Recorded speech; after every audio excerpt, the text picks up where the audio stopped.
Hai Champions, jumpa lagi dengan Mr. Kiki.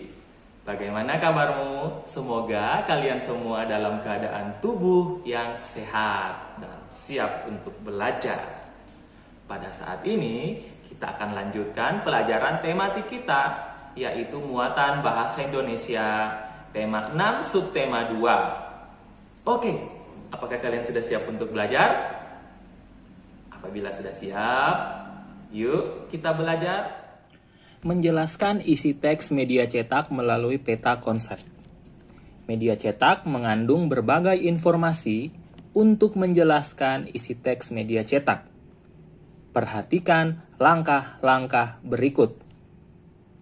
1. Perhatikan judul teks dalam media cetak tersebut. 2. Bacalah teks dengan seksama. 3. Temukan informasi penting beserta kata kunci dalam setiap paragraf. 4. Pahamilah setiap informasi penting tersebut. 5. Tuliskan kembali informasi penting dan kata kunci dengan menggunakan bahasamu sendiri. Peta konsep merupakan cara untuk menyajikan ide atau informasi penting dalam bentuk cabang. Informasi penting yang telah dipahami kemudian dihubungkan dengan informasi lain yang ditulis dalam bentuk kata kunci atau gambar. Melalui peta konsep, sekumpulan data atau informasi diolah dengan cara tertentu sehingga dapat dipahami oleh pembaca.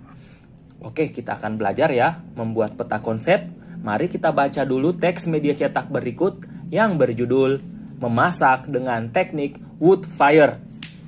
Wood fire merupakan salah satu cara memasak makanan dalam tungku besar. Tungku besar tersebut terbuat dari batu bata merah yang di bagian dalamnya terdapat kayu bakar menyala. Kayu yang digunakan untuk pembakaran adalah kayu pohon rambutan yang sudah kering dan tidak bergetah. Hal tersebut dilakukan karena kayu pohon rambutan mudah diperoleh dan menghasilkan api yang stabil. Panas yang dihasilkan oleh teknik wood fire dapat membuat aroma makanan terasa lebih lezat. Oleh sebab itu, banyak koki internasional yang menggunakan teknik wood fire sebagai teknik memasak andalannya. Menurut salah satu koki eksekutif internasional, Jacob Borrell, memasak dengan menggunakan teknik wood fire dapat menghasilkan aroma yang khas dan kematangan makanan yang pas. Hal itulah yang membuat makanan terasa lebih lezat. Contoh makanan yang dapat dimasak dengan teknik wood fire adalah pizza, makanan dari Italia. Selain pizza, teknik memasak menggunakan wood fire juga cocok untuk sayuran segar dan seafood. Sayuran yang dimasak menggunakan teknik wood fire akan terjaga nutrisinya dan menghasilkan tekstur yang lebih renyah. Sementara itu, seafood akan memiliki aroma lebih wangi setelah minyaknya dibakar menggunakan teknik wood fire. Oke, setelah kita membaca teks yang berjudul Memasak dengan Teknik Wood Fire, kita akan membuat peta konsep. Jadi, rancangan peta konsepnya seperti ini ya. Ada 4 kotak, di mana kotak pertama kita tuliskan judul ya. Jadi judul dari teks media cetak tadi adalah Teknik Memasak Wood Fire. Lalu kita buat 3 kotak di bawahnya, di mana kotak pertama kita tulis pengertian wood fire. Lalu di kotak kedua kita tulis kelebihan daripada wood fire. Dan di kotak ketiga kita tulis contoh makanan yang menggunakan teknik wood fire. Jangan lupa harus ada tanda panah seperti ini ya. Oke, jadi peta konsepnya kurang lebih seperti ini. Di kotak atas ada judul teknik memasak wood fire. Kita tuliskan judul daripada teks yang telah kita baca. Kemudian di kotak pertama, pengertian wood fire adalah cara memasak makanan dalam tungku besar.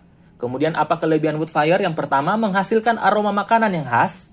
Yang kedua, kematangan makanan yang pas. Yang ketiga, sayuran terjaga nutrisinya dan bertekstur lebih renyah.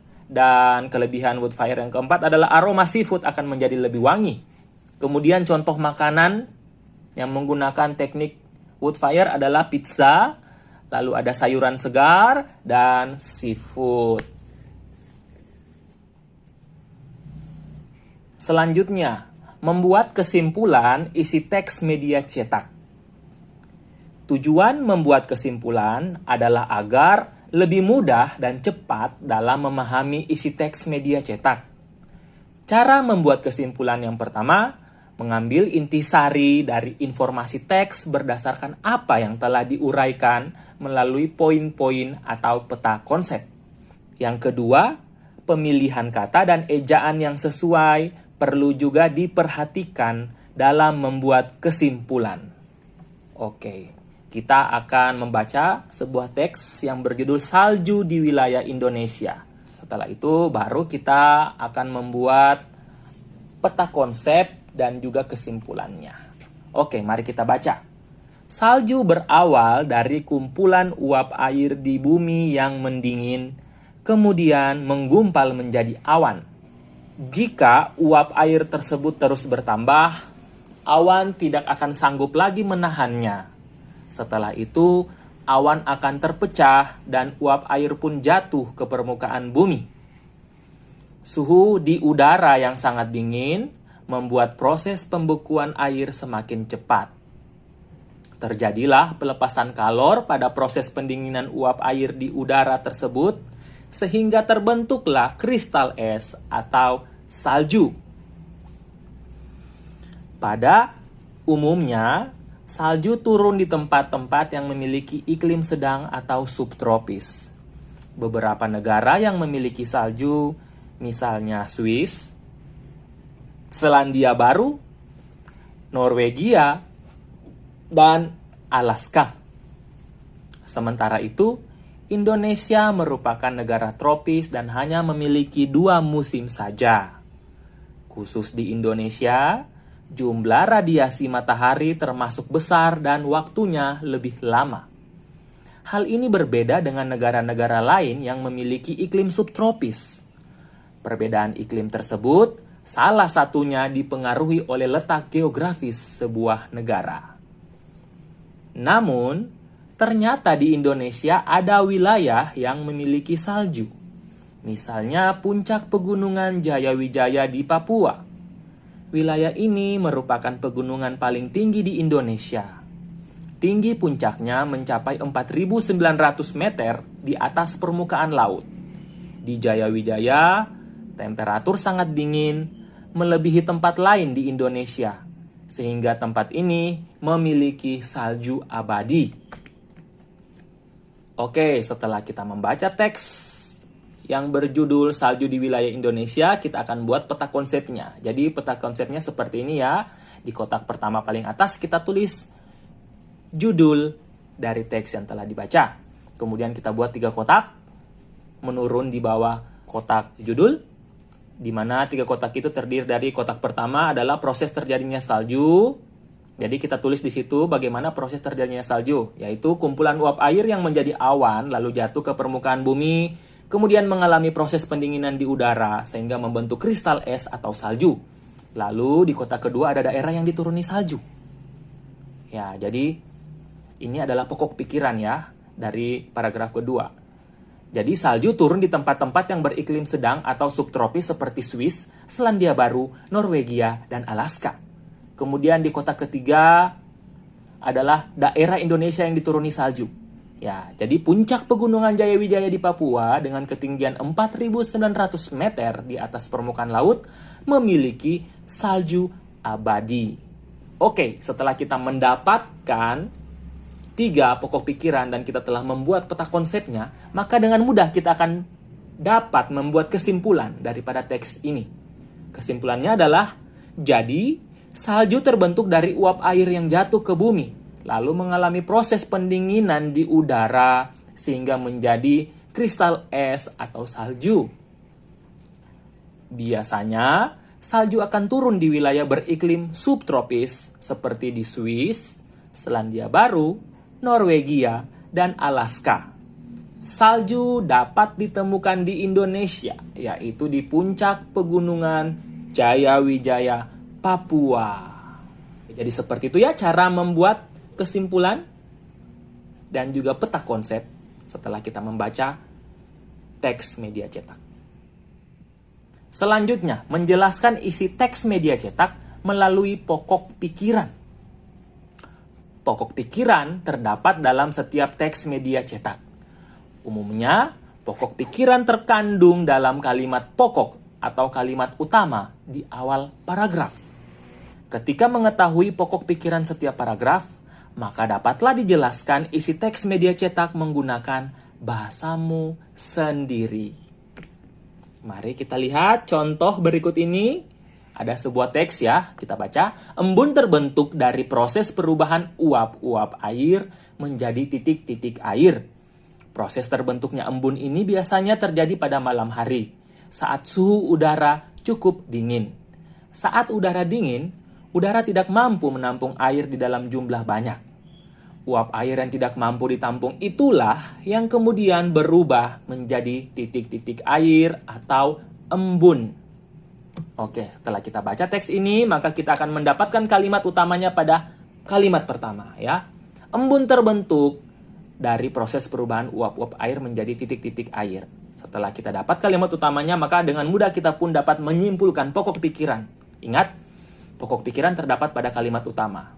Cara membuatnya adalah kita membuat menggunakan bahasa kita sendiri ya, sehingga tidak akan sama kalimat utama dengan pokok pikirannya. Lalu pokok pikirannya adalah proses pembentukan embun.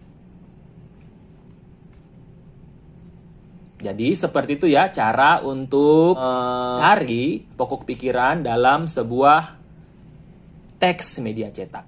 Kemudian, membuat kesimpulan isi teks media cetak dari diagram.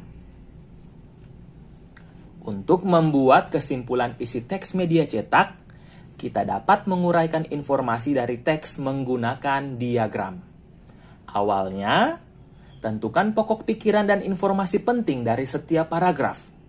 Kita juga dapat membuat daftar pertanyaan untuk membantu menemukan informasi penting dalam teks menggunakan kata tanya apa, siapa, di mana, kapan, mengapa, dan bagaimana. Setelah kedua langkah ini selesai, barulah kita dapat membuat diagram. Oke, sekarang kita akan baca dulu teks ya. Teks berjudul Tungku Jimat.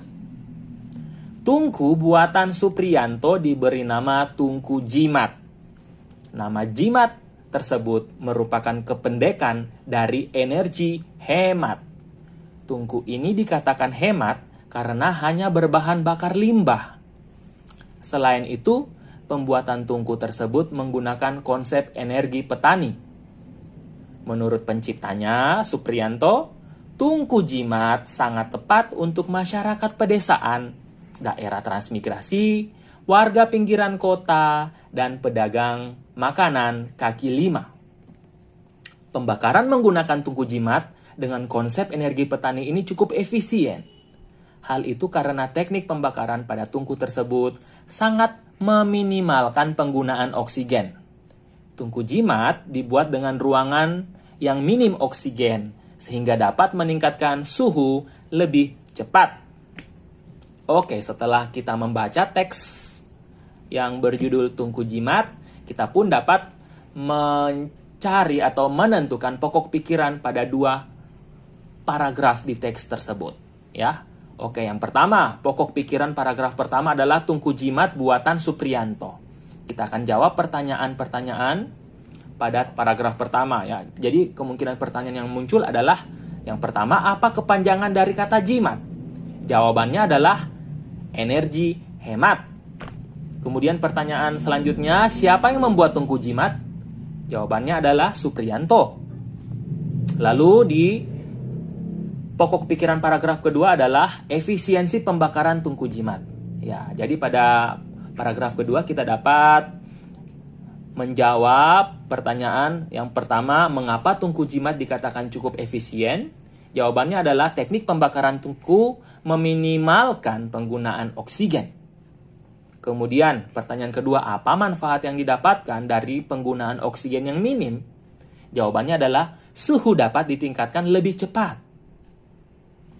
Oke, setelah kita membuat pertanyaan dan juga jawaban dari pokok pikiran paragraf pertama maupun pokok pikiran paragraf kedua, lalu jawaban-jawaban ini akan kita masukkan ke dalam sebuah diagram. Ya, jadi contohnya seperti ini ya. Perhatikan contoh diagram berikut ini. Jadi di kotak tengah pada baris pertama ya, ada kita tuliskan judul di situ ya, judul daripada teks yang telah kita baca itu Tungku Jimat. Lalu di sebelah kanan dan sebelah kirinya kita tulis jawaban dari pertanyaan di paragraf 1. Ya, jadi seperti ini ya, di kotak sebelah kiri kita tulis dibuat oleh Supriyanto. Kemudian di kotak sebelah kanan kita tulis singkatan dari Tungku Energi Hemat. Lalu dua kotak di bawah, kotak judul Tungku Jimat, kita tulis jawaban dari paragraf kedua, yaitu teknik pembakaran tungku meminimalkan penggunaan oksigen dan minimnya oksigen dapat mempercepat peningkatan suhu.